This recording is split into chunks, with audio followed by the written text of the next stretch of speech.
बिस्मिल्लाहिर्रहमानिर्रहीम गाइस, आज हम एक बहुत ही अहम मौजू पर बात करेंगे और वो है आयोनिक बॉन्ड। आयोनिक बॉन्ड इस वक्त बनता है जब एक एटम दूसरे एटम को अपने इलेक्ट्रॉन दे देता है, जिससे दोनों एटम्स पर चार्ज आ जाता है और वो एक दूसरे की तरफ कशिश महसूस करते हैं।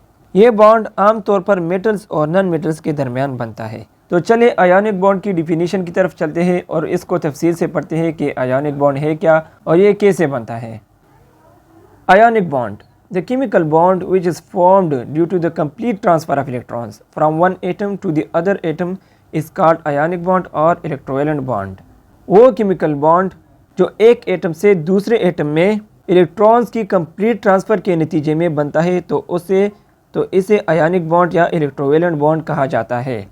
आसान अल्फाज में आयोनिक बॉन्ड वो होता है जब एक एटम अपना इलेक्ट्रॉन दूसरे एटम को दे देता है, जिससे दोनों एटम पॉजिटिव और नेगेटिव चार्ज वाले आयंस में तब्दील हो जाते हैं और एक दूसरे को अपनी जानिब खींच लेते हैं।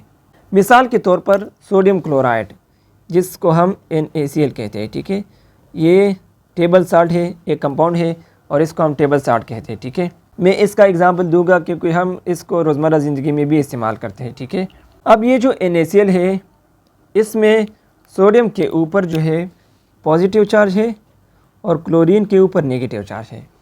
अब ये चार्ज किस तरह इस पर आ गए हैं, तो लेट सपोज़ ये जो सोडियम है, ये सोडियम के वैलेंस शेल में 1 इलेक्ट्रॉन है, ठीक है, 1 इलेक्ट्रॉन है और क्लोरीन के वैलेंस शेल में 7 इलेक्ट्रॉन्स है, ठीक है, 7 इलेक्ट्रॉन्स। तो सोडियम क्या करेगा, ये जो 1 इलेक्ट्रॉन है ये लूज़ करेगा और क्लोरीन जो है यहाँ पर ये गेन करेगा, ठीक है, यहाँ पर, ठीक है। तो सोडियम जैसे 1 इलेक्ट्रॉन को लूज़ करेगा तो इस पर पॉजिटिव चार्ज आएगा और जैसे ही क्लोरीन गेन करेगा तो इस पर नेगेटिव चार्ज आएगा, ठीक है। तो ये किस तरह होता है, सोडियम के ऊपर लेट सपोज ये सोडियम है, ठीक है, सोडियम है, फर्स्ट शेल है, सेकंड शेल और ये थर्ड शेल, ठीक है। सोडियम का एटॉमिक नंबर 11 है, फर्स्ट शेल में 2 इलेक्ट्रॉन्स है, सेकंड शेल में 8 इलेक्ट्रॉन्स है और थर्ड शेल में 1 इलेक्ट्रॉन है, ठीक है। यहाँ पर क्लोरीन है, क्लोरीन ये फर्स्ट शेल है, ये सेकंड शेल है और ये थर्ड शेल, ओके। क्लोरीन का एटॉमिक नंबर 17 है, फर्स्ट शेल में 2 इलेक्ट्रॉन्स है, सेकंड शेल में 8 और थर्ड शेल में 7 इलेक्ट्रॉन्स है, ठीक है, 7, ओके। तो हर एटम चाहता है कि हमारा वैलेंस शेल, ये जो आउटरमोस्ट शेल है इसको क्या कहते हैं, वैलेंस शेल कहते हैं। हर एटम चाहते हैं कि हमारा वैलेंस शेल कंप्लीट हो। किस तरह कंप्लीट होगा ये, या तो ये ऑक्टेट रूल को पूरा करेगा या डुप्लीट रूल। हमने ऑक्टेट और डुप्लीट रूल को तफसील से पढ़ा है, आप प्लेलिस्ट में जाके देख सकते हैं। ऑक्टेट रूल उसे कहते हैं, ये 2 रूल्स है, एक ऑक्टेट है और दूसरा डुप्लीट है।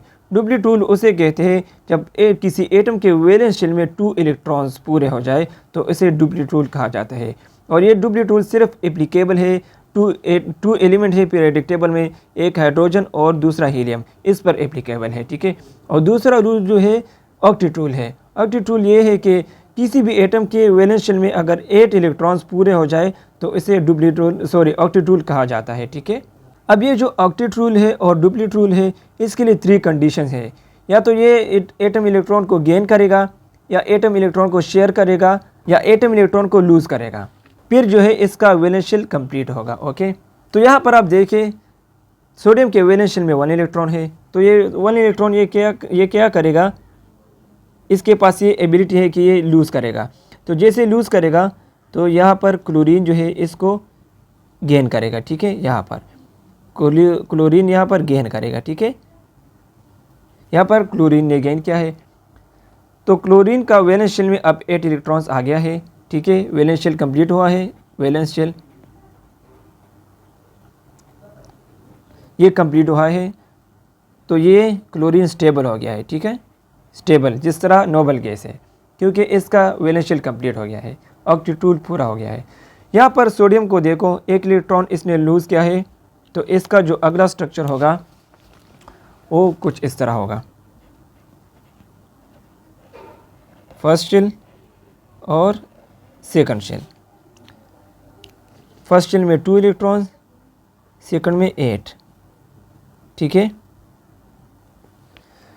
ये जो थर्ड शेल है इसने ये ख़त्म किया है क्योंकि वन इलेक्ट्रॉन था इसमें और इसने वो लूज़ किया है।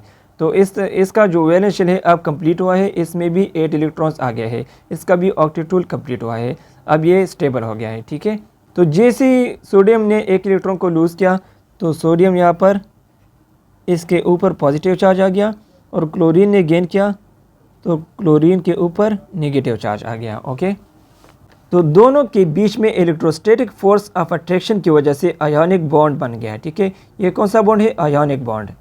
तो दोनों हमारे पास स्टेबल हो गए। ओके, दोनों का वैलेंस शेल कंप्लीट हो गया है, अब दोनों हमारे पास स्टेबल हो गए हैं। तो ये था आयोनिक बॉन्ड का मुख्तसर जायज़ा। हमने देखा कि कैसे इलेक्ट्रॉन्स के ट्रांसफ़र के नतीजे में आयंस बनते हैं। ठीक है, और ये आयंस एक दूसरे को अपनी तरफ खींचते हैं। तो आयोनिक बॉन्ड की वजह से कई कंपाउंड्स वजूद में आते हैं। ये एक कंपाउंड है, ठीक है, NaCl, इसको हम साल्ट कहते हैं। ठीक है, तो कई कंपाउंड्स वजूद में आते हैं जैसे कि ये सोडियम क्लोराइड है। ओके, अगर आपको ये लेक्चर पसंद आया हो तो वीडियो को लाइक करें, शेयर करें और हमारे चैनल को सब्सक्राइब करना मत भूलें ताकि आप मज़ीद ऐसे ही अहम मौज़ूआत पर वीडियोस देख सकें। शुक्रिया।